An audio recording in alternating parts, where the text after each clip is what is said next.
Bienvenue sur Africa 24 dans cette nouvelle édition du 12-15. Voici les titres de l'actualité. La coalition Manko Taxawou Sénégal poursuit sa campagne en vue des élections législatives du 30 juillet. Rencontre au cours de cette édition avec le maire des Parcelles Assainies. Il est également candidat de la coalition Manko Taxawou Sénégal.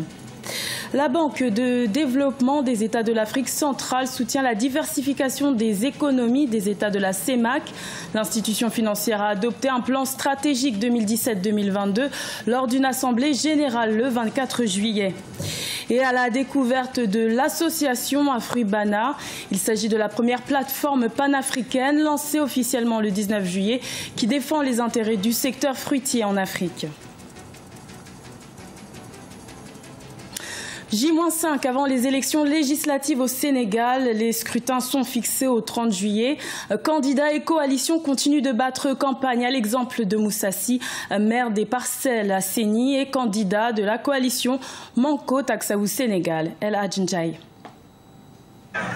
Moussassi, maire des Parcelles Assainies et candidat de la coalition Manko Taxawou Sénégal pour la députation, a fustigé le manque d'eau aux Parcelles Assainies. Lors d'une caravane dans les artères de Grand Médine de la Patte d'Oie des Parcelles Assainies, entre autres, il a demandé à la population des différentes localités de Dakar d'aller voter massivement pour la coalition Manko Taxawou Sénégal avec comme tête de liste Khalifa Sall afin de résoudre les problèmes liés à l'accès de l'eau.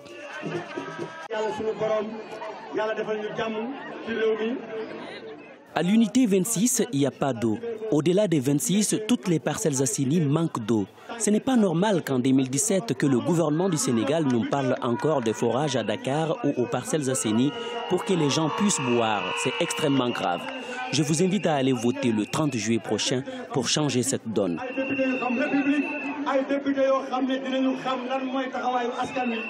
Hormis le manque d'eau aux Parcelles Assainies et les quartiers environnants, il réclame un renouvellement de l'Assemblée nationale pour une meilleure représentation du peuple à l'hémicycle avec des vrais députés.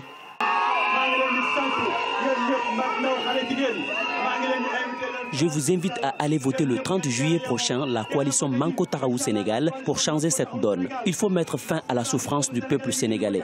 Il faut qu'on ait des députés qui ne sont pas à la solde des partis politiques, de la première dame ou du président de la République.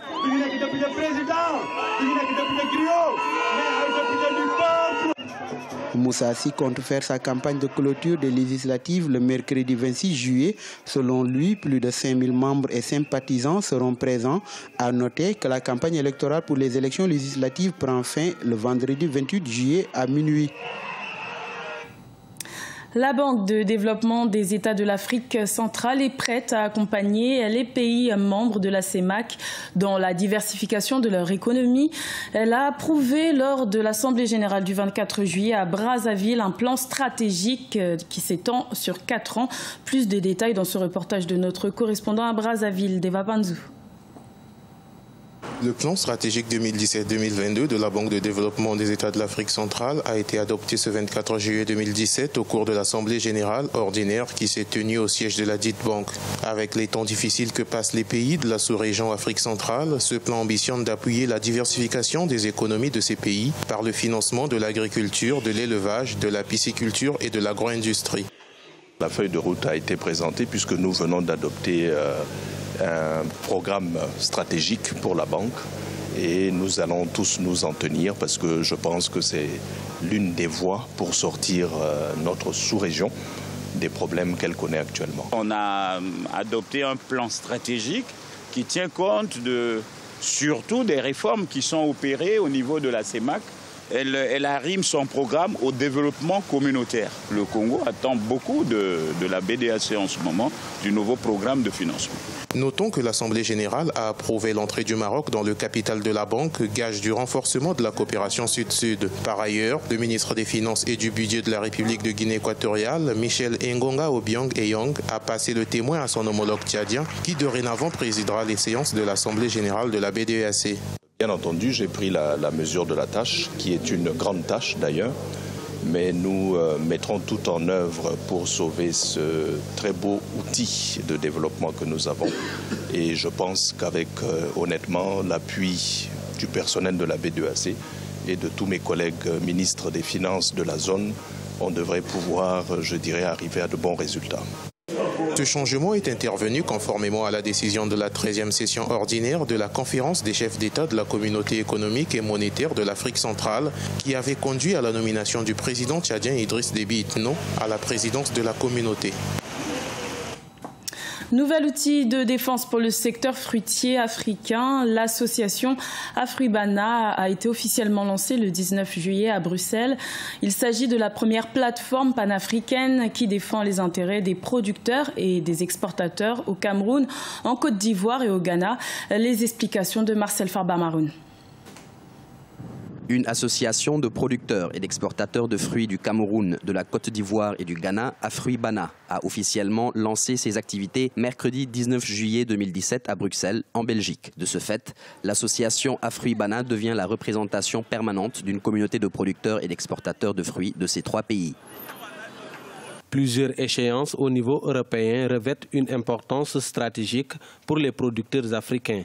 C'est donc le rôle d'Afribana de faire connaître aux décideurs européens l'intérêt du maintien et du développement du secteur agricole africain, non seulement pour continuer d'exporter une banane de qualité, mais aussi pour le développement de l'économie de nos pays en favorisant l'emploi rural, mais aussi l'agriculture familiale. Plusieurs rendez-vous importants sont au programme de l'agenda institutionnel d'Afribana. Ainsi, dans les prochains mois, le sommet Union européenne-Afrique d'Abidjan qui se déroulera fin novembre 2017 verra l'adoption d'une nouvelle feuille de route pour les relations entre les deux entités. À cela s'ajoute la préparation de l'accord post-Cotonou à partir de janvier 2018 ou encore les clauses de rendez-vous entre l'Union européenne et les producteurs latino-américains au cours du premier trimestre 2018. Le secteur a certes les nationaux là-dedans, mais il y a une bonne partie du secteur également qui est entre les mains des multinationales. Participer maintenant à ce sommet-là, ce serait une occasion également de recevoir l'accompagnement de l'Union européenne ou bien d'autres donneurs d'ordre internationaux. Et en même temps, c'est dans l'intérêt de cette association de faire en sorte que le secteur fruticole se porte de mieux en mieux, parce que quand ce secteur produit de la banane, je prends le cas du Cameroun par exemple, cette banane n'est pas reversée sur le marché local. Afribana, qui est une association de droit camerounais, regroupe plusieurs représentants de producteurs et d'exportateurs de différents pays subsahariens, notamment l'Assobacam, association bananière du Cameroun, ou encore l'Obamsi, organisation des producteurs exportateurs de bananes, d'ananas, de mangue et autres fruits de Côte d'Ivoire. Les 8e Jeux de la francophonie se poursuivent en Côte d'Ivoire et voici quelques résultats de ce lundi 24 juillet. En 400 mètres hommes, c'est le Cap-Verdien Jordan Andrade qui a remporté l'épreuve, suivi du Sénégalais Amadou Ndiaye. Toujours chez les hommes, mais du côté du 3000 mètres steeple, on retrouve 3 Africains sur le podium. Le Marocain Mohamed Tindouf arrive en première position, suivi de son compatriote Hicham Sigeni. Le Tunisien Mohamed Amin Jinaoui a quant à lui obtenu le bronze.